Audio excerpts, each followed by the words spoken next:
कहानी का नाम ट्रेन का यादगार सफर। आजकल लॉकडाउन चल रहा है तो सब घर ही रहते हैं, ऐसे में बाहर जाना तो होता नहीं है। तो ये बात थोड़ी पुरानी है, जब लॉकडाउन नहीं था।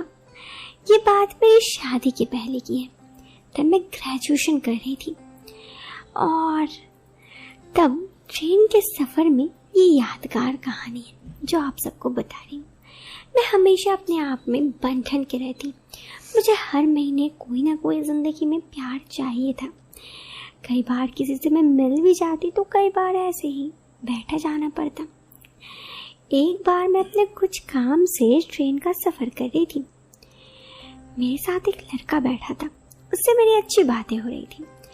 आप कहानी शुरू करने से पहले मैं आपको बता दूं, ये मेरी ज़िंदगी की एक सच्ची दास्तान है, किसी और की नहीं, मेरी ही। तो थोड़ा ध्यान से सुनना। उसका नाम धीरेंद्र था। वो लड़का ग्रेजुएशन कर रहा था। वो काफ़ी अच्छा देखने में था और काफ़ी खुले किस्म का था।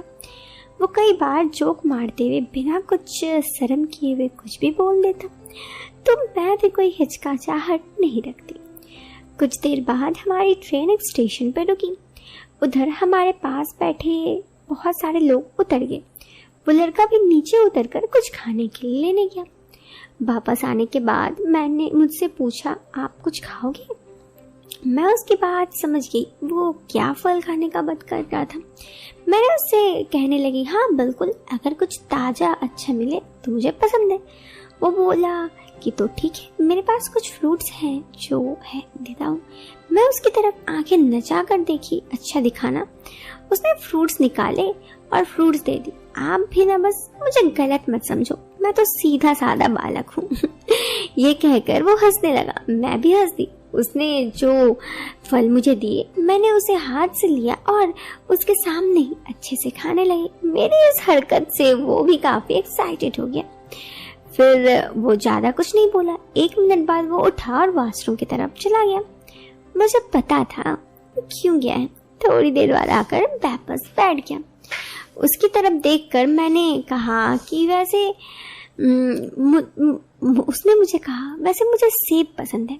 मैंने कहा, हाँ मैं समझ गई आप क्या बोल रहे हैं। मैंने भी एक अंगड़ाई लेते हुए उसकी तरफ देखा और हंसते हुए कहा, सेब बहुत पौष्टिक भी होते हैं। उसने कुछ समझ लिया और धीरे धीरे बातचीत करना और बढ़ा दिया। मैं भी नहीं रोकी। अगले स्टेशन में ट्रेन से कुछ लोग उतर गए, पर इस बार कोई नहीं चढ़ा। अब मैं ट्रेन के आगे की तरफ 4 लड़के थे और बीच में हम दोनों ही रह गए थे। मैं सो गई। जब उठी तो देखी कुर्ती थोड़ा गीला हो गया था। मुझे लगा पसीना सा आ गया। मैं वॉशरूम की तरफ देखी, सूंघी तो समझ में आया ये क्या है। मैं कुछ नहीं बोली, मुझे भी अच्छा लग रहा था। मैंने वॉशरूम का दरवाजा बंद नहीं किया था क्योंकि मैं ऐसे बस अपने आप को देखने गई थी। बाहर धीरेंद्र था। उसने ये सब देख लिया कि मैं क्या कर रही हूँ। उसे पता था कि आग मेरे अंदर भी है। उसने कुछ नहीं कहा। उसके बाद जो हुआ, थोड़ी देर बाद मैं बाहर आई और सीट में आकर बैठ गई। मैंने देखा धीरेंद्र बैठा है। मैं कुछ नहीं बोली। उसने मुझे कहा, वैसे बहुत गर्मी है ना? मैंने पूछा, कैसे?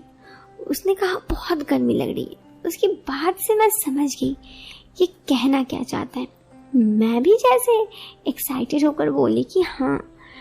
उसके बाद हम दोनों एक दूसरे की तरफ भी देख रहे थे और तभी 2 लड़के वहां से क्रॉस किए, जो मैंने कहा कि बगल में कोच में बैठे थे। उनके आने से मैं तुरंत ही दूसरी तरफ देखने लगी और धीरेंद्र भी अपने आप को ठीक किया। लेकिन उसने कहा कि अरे क्या बात है। उनकी बातों में मैं समझ गई कि ये लोग कहना क्या चाहते हैं। मैं कुछ नहीं बोली, बस मैंने कहा कि ठीक है, कोई दिक्कत नहीं है। आपने जो देखा मैं आपको वो सब कुछ बताती हूँ। दोस्तों, उसके बाद उस ट्रेन में बस हम लोग 6 लोग थे। वो 4 लड़के, धीरेंद्र और मैं। हमने कोच के सारे गाड़ी के जितने भी खिड़की थे वो सारे खिड़की बंद कर दी और फिर ऐसे ही थोड़ी देर के बाद हम लोग वहां पर थे। जैसे कि पूरे सफर में हम बस 6 लोग थे। इसी तरह काफी देर अच्छा से गुजरा। रात होने आई थी, मैं काफ़ी थक भी गई थी। वे लोग मुझसे बहुत खुश थे, मुझसे जैसे कह रहे हो कि तुम तो बहुत अच्छी हो। मैं भी तो यही चाहती थी, उन लोगों के साथ कुछ देर बिताना, कुछ वक्त। दोस्तों फिर क्या, उस वहाँ के बाद की बात है। मैं अब वहाँ पे कब टीटी आ गया पता ही नहीं चला। उसने हम लोगों को इस हालत में देखा, हम पांचों को, और फिर मुझे धमकी देके कहा ये सब क्या हो रहा है। मैं बहुत डर गई। उसने मुझे अपने साथ ले जाने को कहा। सब लड़के कहने लगे अरे माफ कर दीजिए, इसे मत ले जाइए, मत ले जाइए। लेकिन टीटी मुझे डराते हुए कहने लगा। सबने रिक्वेस्ट की पर नहीं माना। मेरे से स्टेशन आने पर उसने मुझे अपने ऑफिस ले गया। काफी देर उसने मुझे जेल के नाम पे डराया। मैं बहुत डर गई थी, क्या सच में वो मुझे जेल ले जाएगा। लेकिन मैं समझ गई इसकी नीयत भी कुछ ज्यादा सही नहीं है। अंत में उसने बोला बचने का एक रास्ता है। मैंने कहा मुझे बिना कुछ सुने मंजूर है। वो भी हंस दिया और मुझे अपना क्वार्टर पर चलने बोला। अब मैं क्या ही करती, मैं उसके क्वार्टर चाट चली। उसके कमरे में जाकर उसने दरवाजा बंद किया। अब मैं कही कि मैं बहुत थक गई हूँ, मैं बाद में आ जाऊंगी। मैंने ये बहाना बना रही थी। उसने कहा चुप, अगर तुम चाहती हो कि तुम्हें जेल ना हो तो चुपचाप मन से मैं जो कह रही हूँ वो सुनो। अब मुझे और रास्ता क्या था, तो मुझे टीटी की बात सुननी पड़ी। खैर उसके बाद मैं टीटी के साथ शाम तक का वक्त गुजारी। फिर शाम में मैं अपने शहर तो पहुंच ही गई थी भोपाल, वहां से अपने घर आ गई। इसके बाद की लाइफ मेरे लिए बिल्कुल बदल गई। ट्रेन का सफर में जो हुआ, लेकिन वो टीटी मुझे बहुत पसंद था। एक दिन टीटी ने मुझे कॉल करके बुलाया तो मैं भी टीटी के पास चली गई। इस तरह ये सिलसिला चलता रहा।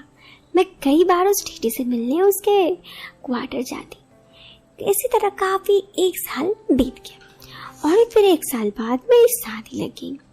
अब मेरे पति से मेरी फोन पर बातें होती। मेरे पति के कुछ रिश्तेदार क्योंकि इसी शहर में रहते, तो अब मुझे उस टीटी के घर जाना दिक्कत होता। लेकिन वो टीटी मानने को तैयार ही नहीं था। उसे मुझसे इस तरह से प्यार हो गया था कि वो मुझे हर हफ्ते अपने यहाँ बुला रहा था। बड़ी मुश्किल से मैंने उससे पीछा छुड़ाई। अभी फिलहाल मेरी पति से फोन पर बात हो रही थी। फिर मेरे पति के साथ मेरी शादी फिक्स हो गई और शादी होने के बाद मैं दूसरे शहर आ गई।